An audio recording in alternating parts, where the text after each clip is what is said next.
¿Alguna vez has oído hablar de un cisne negro? Y no nos referimos a este tipo de cisnes negros. Más bien nos referimos a un cisne negro financiero. Si nunca habías oído hablar acerca de ellos, este video te interesará. Nosotros somos el equipo 1 y te explicaremos uno de los cisnes negros más relevantes de nuestro país, la crisis económica de México en 1994. En el mundo de las finanzas y la economía, un cisne negro se refiere a un evento extremadamente raro e inesperado que tiene un gran impacto económico y social. La teoría del cisne negro fue propuesta por Nassim Taleb, en la cual destacó que estos eventos son imposibles de predecir con modelos tradicionales, pero después de que ocurren, se encuentran señales que indican que quizá podrían haberse anticipado. Un ejemplo de un cisne negro que estremeció a nuestro país, como ya mencionamos, es la crisis económica de 1994. Pero, ¿qué fue lo que sucedió? A principios de los años 90, México estaba creciendo económicamente. Durante el gobierno de Carlos Salinas de Gortari se hicieron importantes cambios, como la firma del Tratado de Libre Comercio de América del Norte. Esto atrajo mucha inversión extranjera y la economía parecía ir bien. Sin embargo, detrás de ese crecimiento se estaba formando una crisis inminente. Si todo parecía bien, ¿qué fue lo que detonó la crisis? Bueno, lo que detonó la crisis fue que durante las campañas para elegir al predecesor de Gortari, sucedió un evento que causó una desestabilidad gigante en la política de México. En marzo de 1994 asesinaron a Luis Donaldo Colosio, candidato presidencial del PRI, lo que provocó que inversores extranjeros retiraran su dinero del país. Gracias a que otros eventos como el levantamiento zapatista en Chiapas contribuyó a la percepción de un país vulnerable, violento y con problemas en todos los frentes. Es así que la crisis escaló y México se encontró en una situación sin precedentes. Los inversionistas que anteriormente habían confiado en la estabilidad del peso mexicano comenzaron a retirar masivamente sus inversiones, desatando una grave crisis cambiaria. El peso comenzó a devaluarse de manera abrupta. El gobierno intentó detener la caída utilizando las reservas internacionales para defender la moneda, pero estas se agotaron rápidamente, dejando al país en una situación insostenible. Lo que siguió fue una profunda crisis financiera que afectó a todos los sectores de la economía. ¿Qué pasó detrás de escena? Más allá de lo visible, existía un factor silencioso, pero igualmente devastador: las decisiones económicas que de manera gradual fueron empujando a México hacia una situación sin vuelta atrás. Durante el gobierno de Salinas de Gortari, se siguió una política económica que, aunque inicialmente fue exitosa, ayudó a crear la inestabilidad que llevaría al colapso.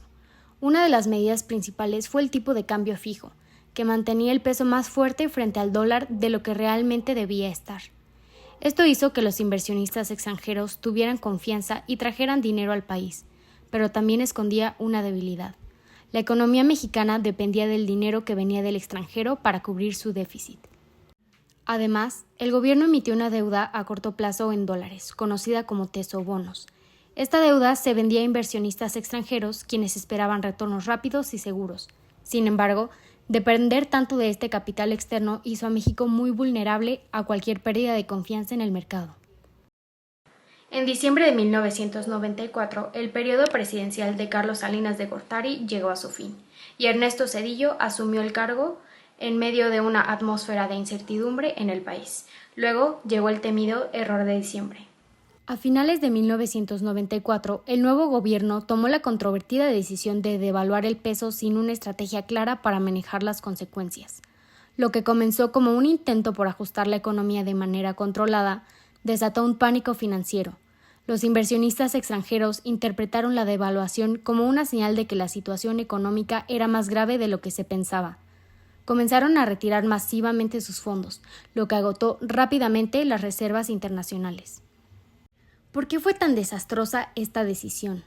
La devaluación incrementó drásticamente el costo de la deuda externa de México, especialmente los tesobonos, que estaban denominados en dólares. Esto significó que el gobierno debía pagar mucho más en términos de pesos, lo que puso una enorme presión sobre las finanzas públicas. Además, la falta de comunicación y claridad en el manejo de la medida generó un pánico en los mercados. Este círculo vicioso de devaluación y fuga de capitales dejó a México al borde del colapso financiero. Procedemos con las consecuencias. ¿Qué es lo que vino después? ¿Qué soluciones se plantearon? ¿Cómo fue que lo enfrentaron las familias mexicanas y el gobierno? ¿Qué respuesta nos dio como mexicanos después de esta tremenda crisis?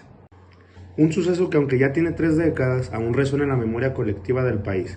Pero ¿qué pasó después de la devaluación? Hablemos de las consecuencias que trajo consigo. Primero, la economía mexicana entró en una espiral de inflación y recesión. Los precios de los productos importados se dispararon debido a la caída del peso, lo que hizo que el costo de la vida se disparara, afectando los bolsillos de millones de familias mexicanas. El desempleo aumentó y el país se sumergió en una profunda crisis social. Ante la magnitud del problema, el gobierno mexicano pidió ayuda externa a países como Estados Unidos y al Fondo Monetario Internacional. Intervinieron con un rescate financiero de más de 50,000 millones de dólares, algo que ayudó a estabilizar la economía, pero a un muy alto costo. Mayores compromisos internacionales y ajustes económicos muy severos. Además, la crisis externa se extendió hasta otros países, afectando a América Latina, generando lo que hoy se le conoce como el efecto tequila. Otras economías también dependientes de capital extranjero vieron retiradas masivas de inversiones, lo que desató inestabilidad en toda la región. Finalmente, México aprendió varias lecciones, se implementaron reformas estructurales para fortalecer el sistema financiero y se abandonó la política de tipo de cambio fijo, pasando a un esquema un poco más flexible. Esto ayudó a prevenir futuras crisis, pero el recuerdo de 1994 sigue latente en la memoria de los mexicanos. La crisis económica de México de 1994 no solo impactó a este país, sino que también tuvo repercusiones en varios países de América Latina y más allá. La devaluación del peso en diciembre de 1994 provocó un efecto dominó. México, en aquel entonces, había adoptado políticas de apertura económica y libre comercio, pero las debilidades estructurales se hicieron evidentes. La incertidumbre política, la alta deuda externa y la fuga de capitales llevaron a un colapso financiero. Países como Argentina y Brasil sintieron el impacto casi de inmediato. La confianza de los inversionistas se vio afectada, lo que resultó en una caída de inversiones y un aumento de la volatilidad en sus economías. Incluso, naciones más alejadas como Venezuela y Chile experimentaron efectos negativos debido a la interconexión de los mercados. La respuesta de la comunidad internacional, encabezada por el Fondo Monetario Internacional, fue crucial. Se implementaron programas de rescate y ajustes estructurales para estabilizar la economía mexicana, pero la lección fue clara. Las economías son interdependientes y la inestabilidad en un país puede desencadenar crisis en otros. Bueno, y a todo esto, ¿qué se hizo para manejar esta crisis? Primeramente, como ya se mencionó, se le ofreció a México un paquete de rescate internacional. Para enfrentar la crisis, México negoció un paquete de rescate con el Fondo Monetario Internacional y el Banco Mundial. Este paquete incluyó préstamos y además asistencias financieras que le ayudó a México a recuperar su economía y la confianza que se había perdido de todos los inversores internacionales. La intervención de estas instituciones fue crucial para evitar un colapso económico mayor y permitió a México acceder a los recursos necesarios para enfrentar la crisis. Además de todo lo que ya se mencionó, México aplicó las siguientes estrategias. Empezamos con las medidas de austeridad. Como parte de las condiciones del paquete de rescate, México implementó estrictas medidas de austeridad. Estas medidas incluyeron recortes significativos en el gasto público, lo que terminó por afectar a diversos sectores de la economía. Finalmente se encuentran las reformas estructurales. Además de las medidas de austeridad, el gobierno mexicano llevó a cabo una serie de reformas estructurales. Estas reformas estaban dirigidas a modernizar la economía y hacerla más competitiva. Incluyeron la liberación del comercio, la privatización de empresas estatales y la reforma del sistema financiero. Estas 3 acciones ayudaron a crear un entorno económico más estable y atractivo para la inversión extranjera.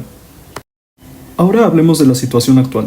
Aunque la crisis de 1994 tuvo un impacto profundo y duradero, México ha implementado diversas reformas económicas desde entonces para fortalecer su economía y evitar repetición de una crisis similar. Las reformas estructurales y las políticas de austeridad le han permitido al país a mantener una mayor estabilidad económica. Sin embargo, la economía mexicana sigue enfrentando desafíos, como la dependencia de las exportaciones y la volatilidad de los mercados internacionales. A pesar de estos desafíos, México ha logrado mantener un crecimiento económico sostenido y ha mejorado su posición en el mercado global.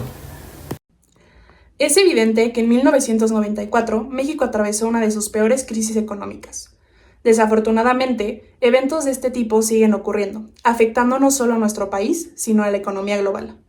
Es por ello que solo nos queda estar atentos a las señales que eventos de esta magnitud nos dan para prepararnos y sobrellevar las crisis. Nosotros somos el equipo 1 y esperamos hayan disfrutado de este video. Muchas gracias.